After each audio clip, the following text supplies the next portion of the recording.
So Prophet Muhammad Sallallahu Alaihi Wasallam is our big motivation for the insaf, justice. And we also think we are captured by India. We have no capacity, no capabilities. We are always dependent on the Indian satisfaction. I am contesting independently in the election. Habib Inkilab, I don't want this. The honor is, I am the Inkilaber Hadi. Actually, we are not anti-Indian. We are anti-aggression. Any kind of aggression. A person can die. Idea cannot die. All the India channels, second and third class channels, are open in Bangladesh. Welcome to Election Conversations, a special series where we go beyond political rhetoric and campaign slogans to meet the people, ideas, and policies shaping the next chapter of Bangladeshi politics. I am Zunaid Rabbani, and in this series, I sit with MP candidates and policymakers to understand not just what they stand for, but what kind of future they imagine for Bangladesh. My guest today is one of the most firebrand voices to emerge in recent times. His rhetoric carries the energy of rebellion, and his style, from his delivery to his appearance, is reminiscent of Che Guevara. He doesn't shy away from using cuss words. He openly challenges the existing power structure and speaks of rebellion, resistance, and cultural activism. As he enters the electoral politics, his message is resonating with many, but at the same time is troubling for many others. Today we dive into his belief, motivation, and long-term vision that drive his campaign in Dhaka 8. My guest today is Osman Hadi, a cultural activist, a political organizer, and one of the loudest voices from Inkilab Moncho. Osman Hadi, great to have you here. Thank you very much for inviting me. Let me begin with the name of the platform you have, Inkilab Moncho. It's a very symbolic and it's very deliberate. What was the inspiration behind this name, and what do you want to convey to public? Well, if you actually observe our activism, you will closely observe we are very much associated with our history and culture and heritage. So I think the term Inkilab Zindabad actually was introduced more than 100 years ago in India, where India, Pakistan, Bangladesh was united in this subcontinent for the Azadi movement, that means independence movement against British colony. So when the term coined Inkilab Zindabad, in this July uprising, when we were on the street in the procession, we started the slogan Inkilab, Inkilab, and Zindabad, Zindabad. Actually, we think people got very closely connected. And so I think when we proposed the name with our members and other people, without any kinds of hesitation, they liked it very much and people liked it. And our actually intention is by our name, we want to focus our journey with our history, our culture and heritage, because actually without a big journey of heritage and history, actually culture cannot be established or reframed, I think. So Inkilab Moncho, when we mention the name, actually we recall the history for a greater history of Bangladesh when we were united in this subcontinent. The idea of naming carries symbolism, and it suggests your intellectual and ideological foundation from which your movement grow further. So let me ask you something very connected to that. Is there any philosophical or ideological or even revolutionary figure, Bangladeshi or international, that influence your thought process? Okay, if I mention, these are many. Of course, by those people or philosophers or thinkers, we are hugely, immensely motivated.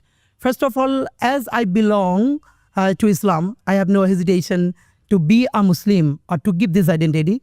So Prophet Muhammad Sallallahu Alaihi Wasallam is our big motivation for the insaf, justice.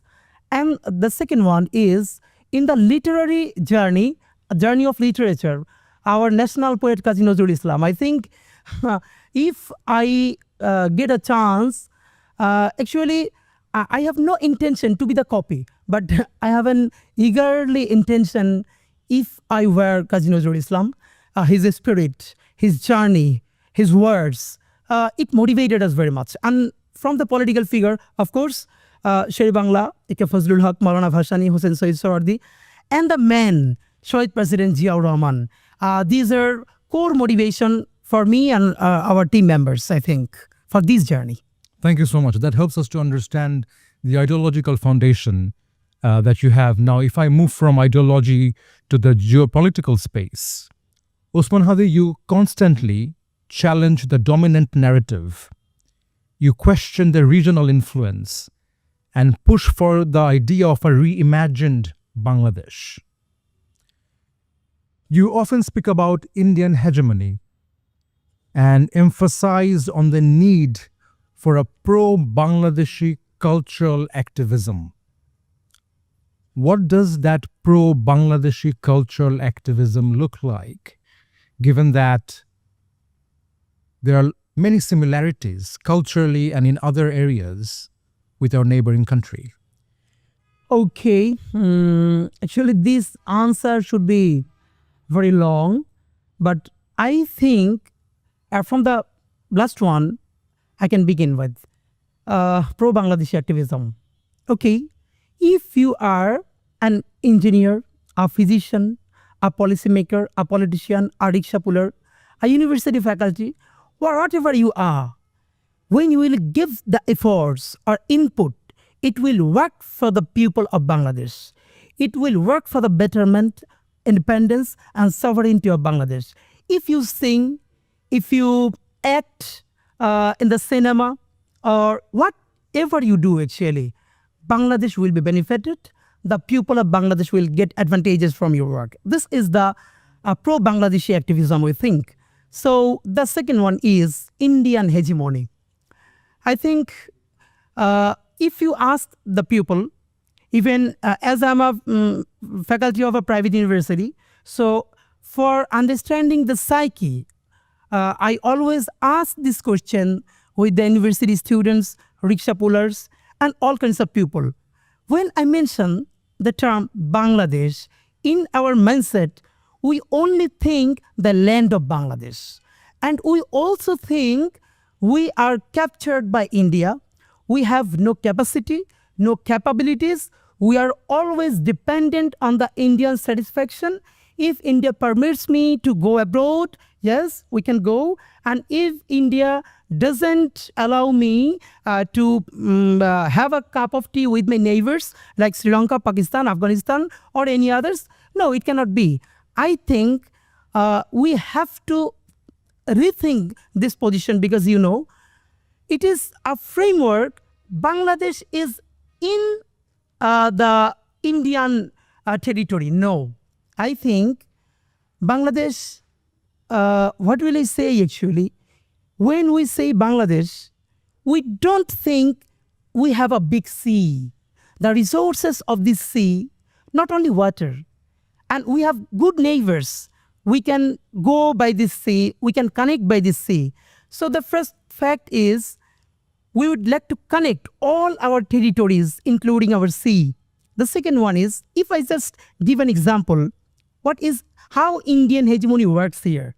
First one, you think, our cinema hall or movie theaters, the Indian movies got released, huge people go there, enjoy the movies, fine.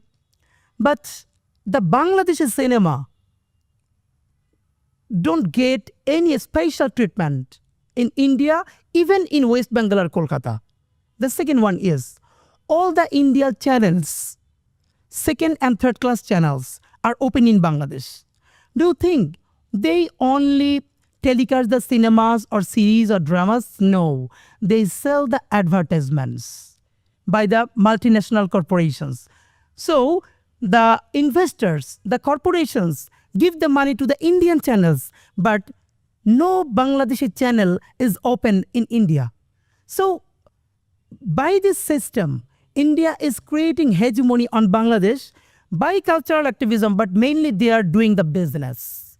They are discriminating with the people of Bangladesh, what business can do actually by this part. So our strategy is, if Bangladesh allows 10 channels of India to telecast, of course, India must permit 10 channels of Bangladesh to telecast in India.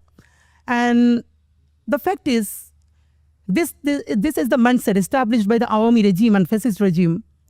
We are bound and we have to be very loyal to these Indian narratives because we don't have any other neighbors. But it is not true. Yes, we have some good neighbors and we had some policy making the checks and balance before the Awami regime of 15 years. So I think India will be alone if India cannot understand the psyche, the people of Bangladesh. So this is the time for a new journey. We want good neighbor, not master. Your stance on cultural activism and Indian hegemony closely connect to our country's regional realities. So let me ask you about the bilateral relationship with India. India is our, at least geographically, our largest neighbor. We share borders on 3 sides with them. We have an active trade and connectivity, although connectivity is a little limited now, post 5th August. How would you manage or reshape Bangladesh's bilateral relationship with India? Actually, answer is in your question. You use the term reshape.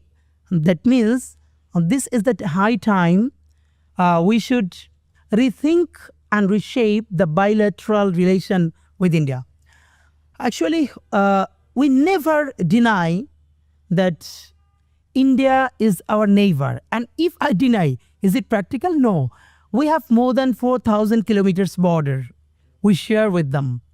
But the fact is that India needs to make good relation with the people. Problem is, India invested all of their resources and investment, their wealth, their property, on a mafia party, Awami League. And Awami League, what will I say actually? Awami League eagerly destroyed, actually I use the term eagerly, destroyed the democracy of Bangladesh with the help of India. It is fact. If I don't mention with you, but it is not matter that actually it doesn't happen. It happened.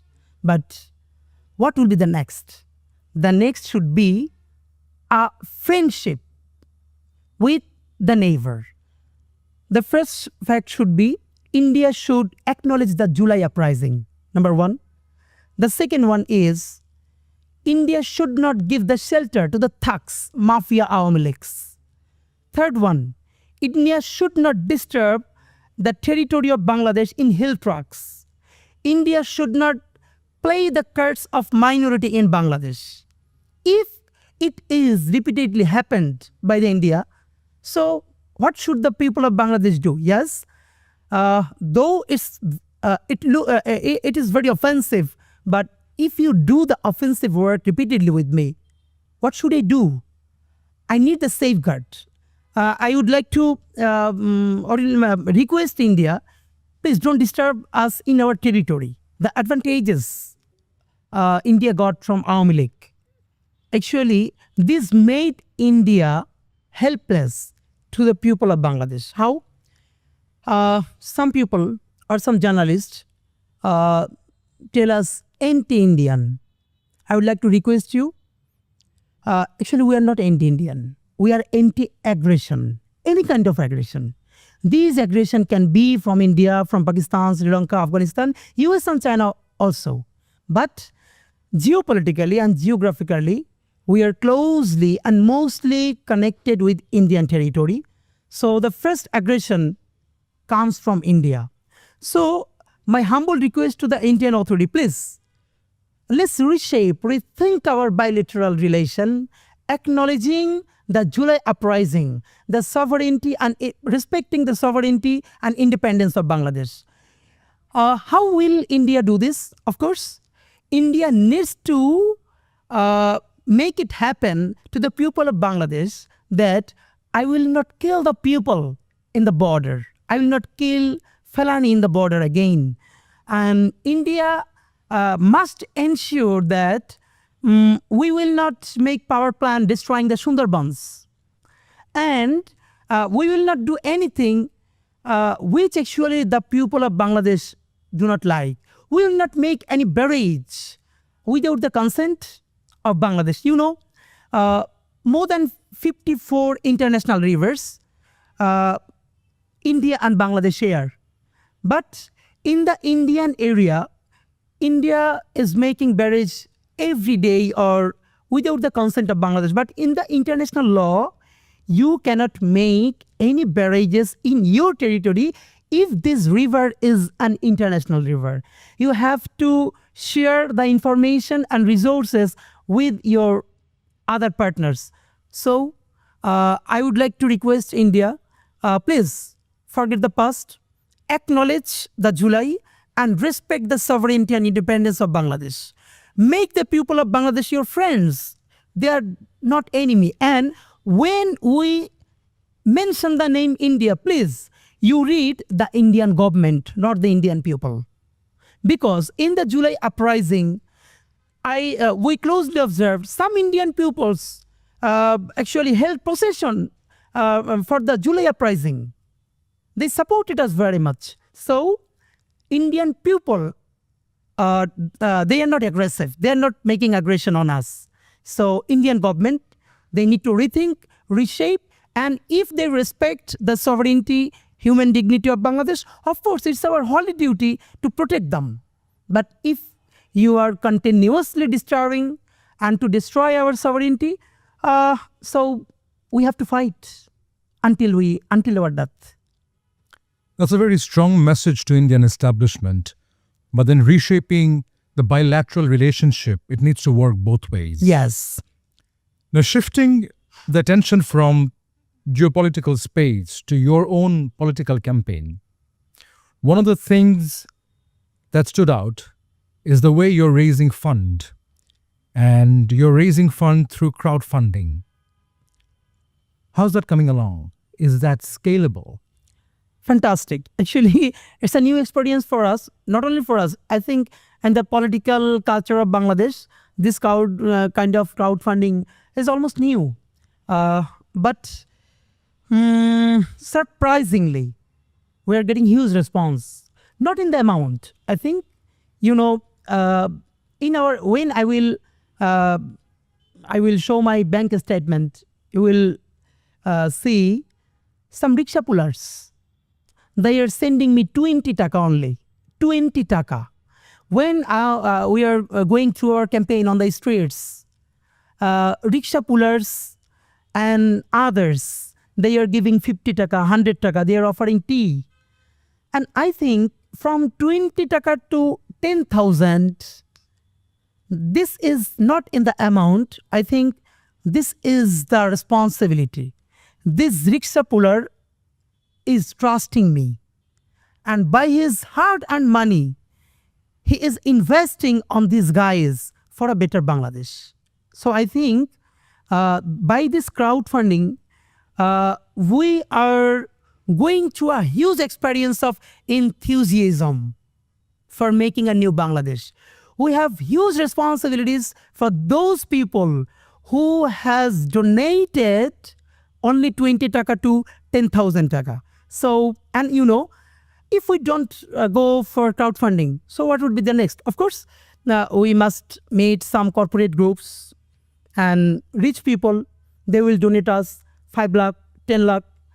And if we take 5 lakhs, 10 lakhs, 20 lakhs from any group of companies or corporate groups, we must be loyal to them.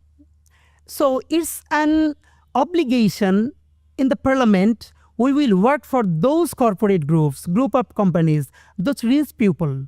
But when we are collecting money, 20 taka, 50 taka, 100 taka, 10,000 taka, from many sources, and those people are not expecting anything. They expect only honesty, sincerity. They expect patriotism. And if we can show this patriotism, honesty, our transparency, they'll be very much happy. And we have no pressure on this. So I think this is working very well. This is working very well. And it can be a model for the next political journey for all the political parties. Because if the political pipelines are not very fair, politics cannot be fair. Politics cannot be for the people. If I collect the money from some corporate groups, I will work for these corporate groups.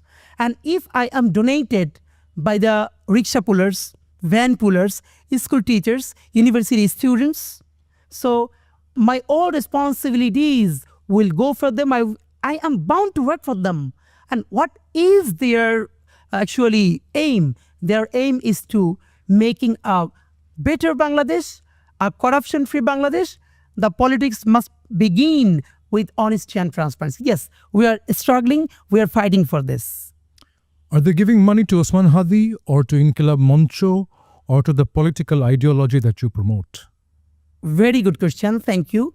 I think the people is not giving money to Osman Hadi or to Inqilab Moncho. People is giving money on the idea of the new start for Insaf for Bangladesh, like Bangladesh for Justice, Bangladesh against discrimination, Bangladesh for honesty, Bangladesh for transparency. So I think if and we eagerly want more than 100 young people should participate in the election, in the next election, whether they will win or not, it's not the matter. I think if more than 100 Osman Hadi make campaign in their election or the territory, people will get chance to contribute some money, and people will be closely connected to the politics. And we are strongly fighting for making a politically conscious generation. All the people needs to be very politically conscious. Think, if the people are honest, conscious, and responsible, the political leaders must be responsible, honest, and they have to be transparent. But our people, if they are blind to the powers, if they are corrupted by themselves, how will we get the fresh leaders? So I think it can be a political model, and we are trying hard to make a campaign for the transparency and honesty. But it's a challenge. It's a challenge because, power corrupts, and absolute power corrupts absolutely. If I am empowered, so what will I say? That means indicator, you will check I am not corrupting or I am not getting through corruption. So I think, please don't trust anyone without the question, even not Hadi. It's my message for those people who love us, who like us. Please don't trust anybody, even not your father, not your son, without the question. Ask him, love him, and always make him responsible to your question.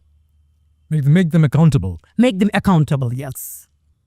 You've mentioned about the challenges of funding a campaign and running a movement, because at the end, it requires money.